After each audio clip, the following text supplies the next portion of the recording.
May effect po ba ang too much masturbation sa health? And how to avoid?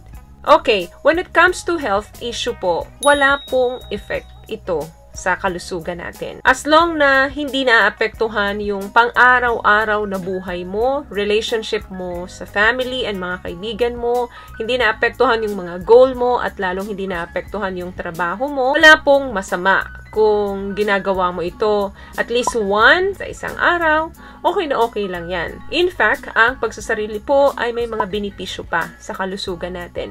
Bukod sa nagbibigay ito ng magandang mood, nagbibigay ng masarap na pagtulog, stress reliever, nabibigyan mo pa ng pleasure yung sarili mo at mas nai-explore mo yung katawan mo. Ano nga ba ang masturbation? Ang pagsasarili po is a common activity which involves touching genital or other sensitive part ng katawan natin para mabigyan tayo ng sexual arousal or pleasure. Ang pagsasagawa ng ganito is a natural, safe way to explore your body. Pa ba yung ibang mga benepisyo nito bukod sa mga nabanggit ko kanina? Nabibigyan ka nito, of course, ng relaxation. Nare-relieve din nito yung mga cramps mo sa aming mga babae. And mas nagkakaroon ka ng better understanding kung ano yung wants and needs mo pagdating sa pakikipagtalik. Kasi nga, mas nadidiscover mo yung sarili mo by doing this. Ang study rin po na ang pagsasagawa ng pagsasarili ay may lower risk na magkaroon ng prostate cancer. Okay, let's talk about side effects of masturbation. Ang pagsasagawa nito ay wala namang harmful effects sa kalusugan natin. However, may mga tao pong nakakaramdam ng guilt kapag madalas or excessive na nila itong ginagawa. Kumbaga, parang meron na silang chronic issue sa mga ganitong gawain. Hindi na nila napipigil yung sarili nila. Okay, bakit sila nagkakaroon ng mga guilt feeling kapag nasusobrahan na? Nakakaramdam sila ng guilty about pagsasarili because of cultural, spiritual, and religious belief. Dahil nga sa iba, ang tingin nila dyan ay mali at immoral. Meron din naman nagsasabi na ang self-pleasure daw is dirty and shameful, nakakahiyang gawain. Kung sa tingin mong may addiction ka na sa pagsasagawa ng ganito, masturbation, pwedeng kumausap ka ng isang reliable na tao or isang kaibigan na pinagkakatiwalaan mo. Sa ibang tao kasi, mapababae man or mapalalaki na nahihilig sa ganitong gawain, minsan nagde-develop na ng addiction. Paano mo ba malalaman kung addicted ka na dyan? So, yan yung tipong ini-skip mo na yung mga lakad mo dahil mas pina-priority mo yung gawain ganito. Mas binibigyan mo siya ng oras. So, nagka-cancel ka na ng mga plans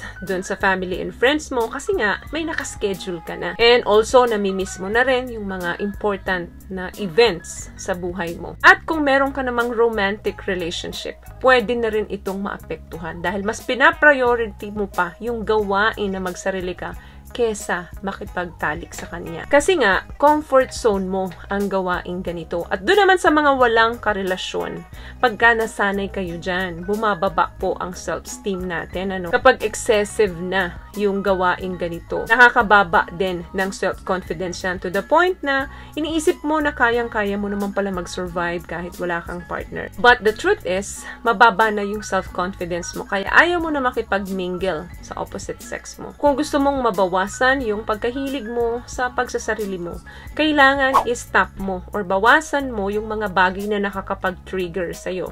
For example, yung panunood ba ng porn? So, kung daily mo na ito ginagawa at nasa routine mo na talaga ito, kailangan mong bawasan ito kasi yung panunood ng porn o yung pagbalik dun sa mga gawain na kung saan nakakapag-trigger sa inyo ay mabubuhay. So, ang mangyayari, magti-trigger na naman na magsarili kayo. So, instead na gawin yan palagi, araw-araw, well, ang dapat ninyong gawin, kailangan buhayin ninyo yung pakikipagsalamuha sa mga kaibigan ninyo. Mag-exercise kayo or sumulat kayo ng mga journal. That way, nadadivert yung attention nyo sa mga ganitong gawain. Kasi nga, na-occupy yung mas maraming oras ninyo sa ibang bagay. May mga myths na kumakalat about pagsasarili na kapag sobra-sobra daw, nagkakaroon ng hormonal imbalance, infertility, hydration, at meron erectile dysfunction daw. Pero hindi pa po ito proven ng mga scientifico. So, sa health, wala po siyang side effects. as long na hindi naapektuhan yung mga daily routine ninyo, yung mga social activity ninyo, family and friends ninyo, na pong problema yan. But of course, para sa inyong mental state, meron po dahil bumababa ang inyong self-confidence kasi nga nandun lang kayo sa comfort zone ninyo. Plus yung feeling of guilt kasi nga excessive na ninyong ginagawa or madalas na ninyong ginagawa ito. So, tumataas yung guilt feeling ninyo. Maybe because naapektuhan yung inyong cultural and religious belief. Kaya, gawin lamang ito ng moderation dahil alam naman po natin na lahat ng sobra at kulang ay pwedeng maka-apekto sa atin. So, yun lamang guys ang video natin for today. I hope nakatulong po ang mga tips na pinag-usapan natin dito. At kung nagustuhan niyo po ang ating video, please give it a thumbs up, comment down below, and also share this video na rin po sa mga kaibigan na sa tingin niyong matutulungan ng video natin. Once again, palagi po kayong mag-iingat at palagi po kayong manalangin. Thank you guys for watching and see you on my next one. Always love yourself and be a blessing. Bye!